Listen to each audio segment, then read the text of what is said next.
ഇപ്പോൾ സായഞ്ചാലിൻ്റെ കഴുത്ത് ഒരു തൊണ്ടയിൽ ഭക്ഷണം ഓൾറെഡി കുടുങ്ങിയിരിക്കുകയാണ്. അപ്പോൾ ഞാനാണ് അപ്പോൾ ചോദിക്കുകയാണ് എന്ത് പറ്റിയെന്ന് ചോദിക്കുമ്പോൾ കണ്ണ് മാത്രമേ തലയിട്ടിങ്ങനെ ആംഗി മാത്രമേ കാണിക്കുന്നുള്ളൂ.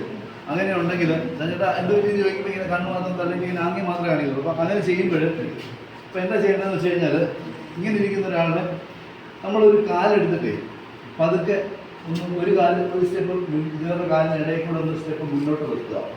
ഇതെന്തിനാന്ന് വെച്ച് കഴിഞ്ഞാൽ ഇദ്ദേഹം അടുത്ത 10 മിനിറ്റിനുള്ളിൽ എങ്ങനെയാണെങ്കിലും കുഴഞ്ഞ് താഴെ വീഴും. അപ്പോൾ വീഴുന്ന സമയത്ത് നമുക്കൊരു സപ്പോർട്ട് ഉണ്ടാകാൻ വേണ്ടിയാണ് ഇങ്ങനെ വീഴുന്നത്. ഇത് കൈ പതുക്കെ ഇതിൽ വെച്ചിട്ട് കുക്കൾ ഇടാൻ നോക്കുക. അതിൻ്റെ തൊട്ട് മുകളിൽ മുഷ്ടി ചുരുട്ടി വെക്കുക. ഈ നമ്മുടെ ഈ നേരത്തെ പറഞ്ഞ ഈ ഭാഗത്തിനും കുക്കളിലും ഇടയ്ക്കാണ് നമ്മുടെ കൈ വെക്കേണ്ടത്. മുഷ്ടി ചുരുട്ടി വെക്കേണ്ടത്. മുഷ്ടി ചുരുട്ടി വെക്കുക. മറ്റേ കൈ കൊണ്ട് ഇതിനെ സപ്പോർട്ട് ചെയ്ത് പിടിക്കുക.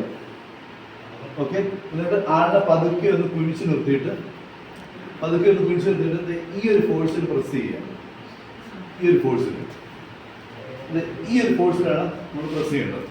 അങ്ങനെ ഒരു 5-6 പ്രാവശ്യം പ്രസ് ചെയ്യുമ്പോൾ സാധാരണഗതിയിൽ കുറച്ച് ഇത് പുറത്ത് വന്നിട്ട് ചുമച്ച് പുറത്ത് പോകാനുള്ള സാധ്യതയുണ്ട്. അപ്പോൾ ഞാൻ ഇതിനകത്ത് ഫോട്ടോ കാണിച്ചു.